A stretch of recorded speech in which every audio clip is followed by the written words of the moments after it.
descubre la asombrosa historia del centurión romano que presenció la crucifixión de Jesús, desde su deber como supervisor de ejecuciones hasta su asombro al reconocer a Jesús como el Hijo de Dios. Impactante verdad revelada. El soldado que presenció los últimos minutos de Jesús.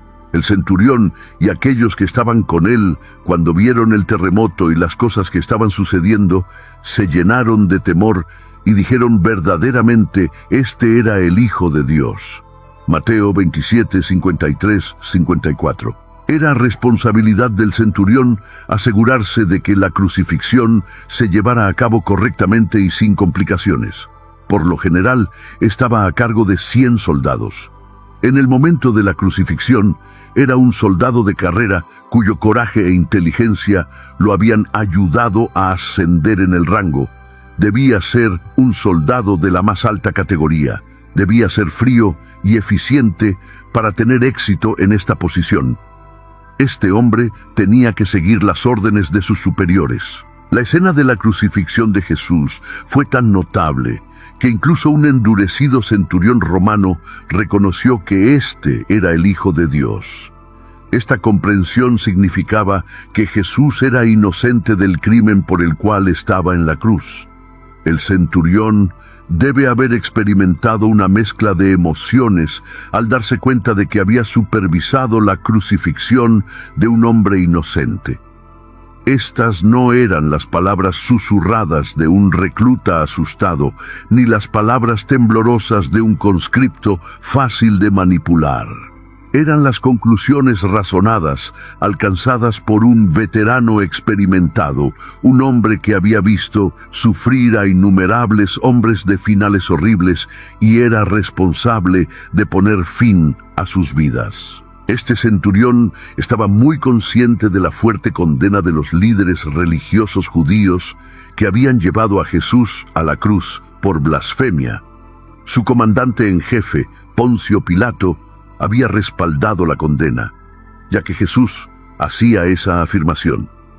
Sin embargo, el centurión abandona la condena y declara la afirmación de Jesús. ¿Por qué? Porque los argumentos a favor de Cristo eran abrumadores. Debemos recordar que este hombre no dudó en supervisar muchas crucifixiones, pero hubo algo extraordinariamente diferente en esta ejecución en particular. ¿Qué vio? Varias escenas de los eventos del arresto, juicio y crucifixión de Jesús se combinaron en una declaración convincente. La primera fue la respuesta de Jesús a la injusticia que había sido forzado a soportar a manos de sus propios compatriotas durante los arrestos y juicios. Este hombre, que sin duda había supervisado muchas crucifixiones, vio cómo el sumo sacerdote se levantó y dijo a Jesús: ¿No respondes nada? ¿Qué es lo que estos hombres testifican en tu contra? Pero Jesús guardó silencio y el sumo sacerdote le dijo: Te conjuro por el Dios vivo, que nos digas si eres el Cristo, el Hijo de Dios. Jesús le dijo: Tú lo has dicho, pero además os digo que a partir de ahora veréis al Hijo del Hombre sentado a la diestra del poder y viniendo en las nubes del cielo. Me verán revelado como el Hijo del Hombre, sentado a la diestra del poder y viniendo en las nubes del cielo. Mateo 26, 62, 64 fue la respuesta de Jesús al tormento que había sufrido a manos del centurión y sus hombres. Luego, los soldados del gobernador llevaron a Jesús al pretorio y reunieron a toda la corte romana a su alrededor. Lo despojaron y le pusieron una túnica escarlata como un manto real. Después de trenzar una corona de espinas, se la pusieron en la cabeza y le entregaron una caña en su mano derecha como un cetro. Arrodillándose ante él, se burlaron diciendo: «Salve, Rey de los judíos». Le escupieron y tomaron la caña, golpeándolo repetidamente en la cabeza. Uno podría pensar en la dignidad con la que Jesús respondió al linchamiento que exigía su sangre, como un cordero en silencio ante la matanza. La Escritura no registra ninguna respuesta de Jesús a los gritos de la multitud. Sin embargo, los principales sacerdotes incitaron a la multitud para que liberaran a Barrabás en lugar de él.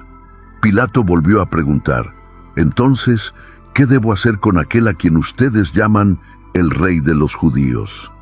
A lo que gritaron: «¡Crucifícalo!». Pilato les preguntó: «¿Pero qué mal ha hecho?». Pero gritaron aún más: «¡Crucifícalo!». Así que Pilato, deseando satisfacer a la multitud, liberó a Barrabás y después de azotar a Jesús, lo entregó a sus soldados para que lo crucificaran. Marcos 15:11-15. La preocupación de Jesús era por su perdón, no por su escape. La misericordia de Jesús hacia las personas que lo rechazaron y hacia el soldado que lo crucificó, incluido este centurión, se expresó con la frase: «Padre, perdónalos». Lucas 23:34. Jesús decía: «Padre, perdónalos, porque no saben lo que hacen», y echaron suertes para repartirse sus ropas mientras apostaban por las posesiones de Jesús. La preocupación de Jesús era por su perdón, no por su escape, como se evidencia en esta poderosa declaración. Mateo 27:35-36. Y si todo esto no lo convenció, él vio algo más. Vio la respuesta de la creación. Leemos sobre el terremoto: «Y las rocas se dividieron. La naturaleza misma se estremeció por la muerte del Hijo de Dios». Los corazones humanos no respondieron a los gritos agonizantes del Redentor moribundo, pero las rocas respondieron. Las rocas se rasgaron. Él no murió por las rocas, pero las rocas fueron más tiernas que los corazones de los hombres por los cuales derramó su sangre. Y hubo densas tinieblas sobre toda la tierra. Ahora la escritura se cumplió en Amós 8:9. «Sucederá en aquel día, dice el Señor Dios, que haré que el sol se ponga al mediodía y oscureceré la tierra en pleno día». La gente que a menudo ha exigido de Cristo una señal del cielo, ahora la tenía. Pero esta señal significaba el oscurecimiento de sus ojos. En este punto de la tarde serían las 12 del día y la oscuridad continuaría hasta la 9ª hora, que serían las 3 de la tarde. Esta oscuridad sobrenatural apareció cuando el sol brillaba más intensamente porque la luna estaba llena. No podría haber sido causada por un eclipse, ya que no se puede interponer entre la tierra y el sol cuando está lleno. La intervención rápida de Dios sin duda provocó esta oscuridad. El conocimiento astronómico era rudimentario en ese momento. Flavio también menciona un terremoto, lo que alinea su relato estrechamente con el registro sagrado. La criatura no podía soportar la injusticia hecha a su creador, por lo tanto el sol retiró sus rayos para no presenciar las acciones de los malvados. La oscuridad que ocurrió en un momento tan crítico puede significar varias cosas. En primer lugar, la oscuridad estaba asociada con la antigüedad, con el luto. También se asociaba la oscuridad con la muerte de grandes hombres. Tanto los lectores gentiles como judíos podrían entender la oscuridad como un signo cósmico que acompañaba la muerte de un rey. Además, la oscuridad era un signo de los juicios de Dios. Los sepulcros se abrieron y muchos cuerpos de los santos. Claramente, el centurión quedó impactado al ser testigo de un evento tan dramático durante las últimas horas de Cristo, especialmente porque nunca antes había visto algo así. Esto hizo que el impacto en él fuera casi inmedible. El centurión había visto, escuchado y sentido. Todos los eventos de la crucifixión y muerte de Cristo tuvieron un gran impacto en el centurión y sus tropas. Como resultado, él y su grupo de soldados se llenaron de un profundo temor. A pesar de que el centurión y su grupo de soldados habían aprendido a lidiar con el miedo, ahora estaban experimentando un terror absoluto. Jesús no solo impactó a hombres rudos y endurecidos como el centurión romano, sino que también dejó su huella en mujeres, incluso en mujeres como María Magdalena. María Magdalena era la mujer que anteriormente estaba poseída por demonios y que seguía a Jesús desde Galilea. También había muchas mujeres presentes que observaban a cierta distancia y que habían acompañado a Jesús desde Galilea, sirviéndole. Entre ellas se encontraban María Magdalena, María la madre de Santiago y José, y Salomé, la madre de los hijos de Zebedeo, Mateo 27, 55, 56. Para conocerlo experiencialmente, llegar a conocerlo más completamente, entendiendo las maravillas notables de su persona y experimentando de la misma manera el poder de su resurrección que rebosa y está activo en los creyentes. También compartimos la comunión de sus sufrimientos, siendo continuamente conformados interiormente a su semejanza, incluso hasta su muerte.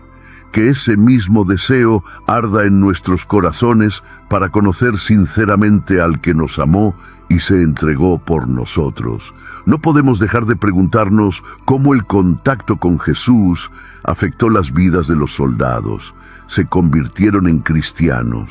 La tradición, según el comentario del púlpito, dice que el nombre del centurión era Longinos, y que se convirtió en un devoto seguidor de Jesús, predicó el Evangelio y murió como mártir. Esto es solo tradición y no sabemos si sucedió, pero sí sabemos que la verdad tiene una forma de aferrarse al corazón de una persona.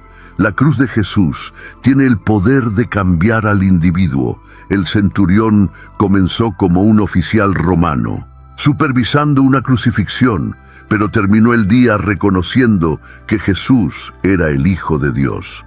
Primera de Corintios 1:18 dice: porque el mensaje de la cruz es locura, absurdo e ilógico para aquellos que están pereciendo y espiritualmente muertos porque lo rechazan. Pero para nosotros que estamos siendo salvados por la gracia de Dios, es la manifestación del poder de Dios. Pero predicamos a Cristo crucificado, un mensaje que para los judíos es un tropiezo que provoca su oposición, y para los gentiles es una tontería total.